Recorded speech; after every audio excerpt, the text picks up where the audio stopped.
మొన్నటి రోజున ఏదైతే భద్రాచలం ఆదివాసీల ఆత్మగౌరవ సభలో ఆదివాసీల తుడుం దెబ్బ రాష్ట్ర అధ్యక్షుడు మైపతి అరుణ్ కుమార్ గారు బంజారాలను కించపరిచే విధంగా మాట్లాడారో దీన్ని యావత్ తెలంగాణ బంజారా ప్రజల తరఫున తీవ్రంగా ఖండిస్తున్నాము. ఎందుకనగా మీరు మీ అస్తిత్వం కోసము మీ హక్కుల కోసం పోరాడడం తప్పులేదు, కానీ ఎదుటివారి వేరే కులాలకు కానీ జాతిని కానీ కించపరిచి మాట్లాడితే దీన్ని సహించేది లేదు. దీన్ని తెలంగాణ రాష్ట్ర వ్యాప్తంగా బంజారాలు తీవ్రంగా ఖండిస్తున్నాము.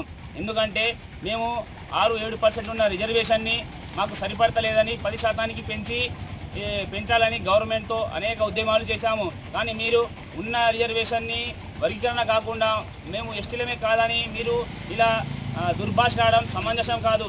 ఈ విధంగా మీరు చేస్తే పరిణామాలు తీవ్రంగా ఉంటాయని ఈ సందర్భంగా మేము